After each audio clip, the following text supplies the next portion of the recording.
Hello everyone, got 4 dirty jokes for you today. So a gentleman had too much alcohol at a party. He was heading home and was pulled over by a state trooper. Upon being tested, the fellow couldn't walk a straight line any more than he could drive one, so the trooper wrote out a ticket and had just given it to the driver before an accident in the opposite lane took his attention to more important matters. The inebriated driver, figuring that the trooper wasn't coming back to him, drove home and went to bed. However, the next morning, there was a knock at the gentleman's door. When he answered it, he was surprised to see the same state trooper who had pulled him over the night before. "Are you Mr. Johnson?" asked the trooper.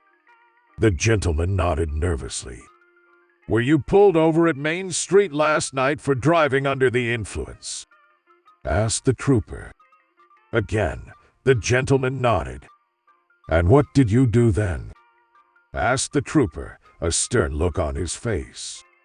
The gentleman hesitated for a moment before admitting that he had driven his car home and gone straight to bed.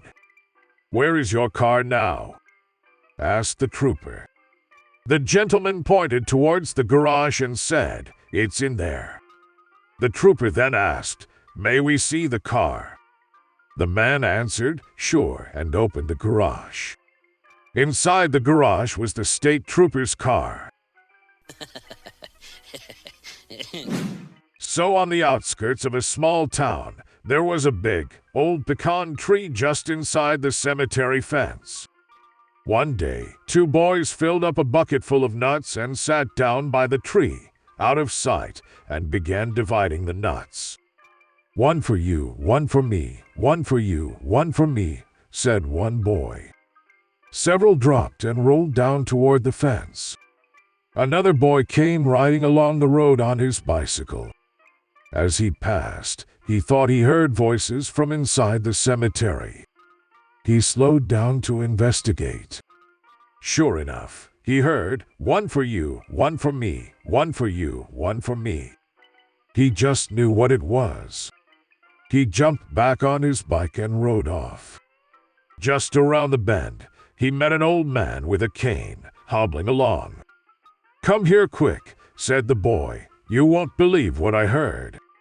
The devil and the Lord are down at the cemetery dividing up the souls."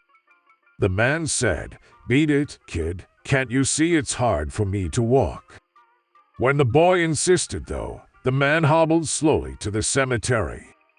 Standing by the fence, they heard, "One for you, one for me. One for you, one for me." The old man whispered, "Boy, you've been telling me the truth. Let's see if we can see the Lord." Shaking with fear, they peered through the fence, yet were still unable to see anything. The old man and the boy gripped the wrought iron bars of the fence tighter and tighter as they tried to get a glimpse of the Lord. At last, they heard, "One for you, one for me. That's all. Now let's go get those nuts by the fence and we'll be done." The old man ran so fast he beat the boy to the gate. So years ago, when I was a teenager, I had a summer job at a petrol station.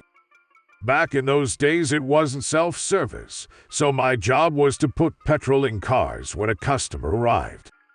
I always remember this one particular day when an old chap pulled in and said he wanted a fill-up. Then he got out of the car with a parasol, opened it, and followed me around as I worked, holding it over my head to keep the sun off me. Bit awkward, but it was a really hot day, so I thanked him as he paid and he drove away. About a week later, he came back for a fill-up. Again, he got out of the car with the parasol and opened it, but this time he just stood there watching me work in the baking heat. I asked, "So you're not gonna use that to keep the sun off me this time?" He retorted, "Watch it, young man. Fuel me once, shade on you. Fuel me twice, shade on me." So a man rents a room and pays extra on the condition the landlady prepare his work lunch every day. So on the first day, she packs him a sandwich on normal sandwich bread, using the last night's leftovers of meatloaf, adding in some fruit and a bottle of soda. When he comes home, he politely tells her that it wasn't quite enough food for him. The next day, she makes 2 sandwiches with turkey this time and adds a container of salad, some crackers and peanut butter, and a slice of cake. That night, he told her most apologetically that while the food was delicious, he found himself still hungry, and could she possibly put in a little more tomorrow? The next day, she uses long slices of sourdough bread to construct a pair of huge sandwiches and includes crackers and peanut butter, chips and dip, and veggies and ranch dressing, and a whole 2-liter of soda. That night, he smiles very kindly and tells her it was almost enough food. The next day, throwing caution to the wind and idly wondering if she's feeding his entire workplace, she cuts a loaf of bread in half and stuffs it with pounds of meat and cheese, an entire head of lettuce, tomatoes, onions, other vegetables, sauces, everything. That night, he fixes her with a dry look and says, "So, I see we're back down to 1 sandwich."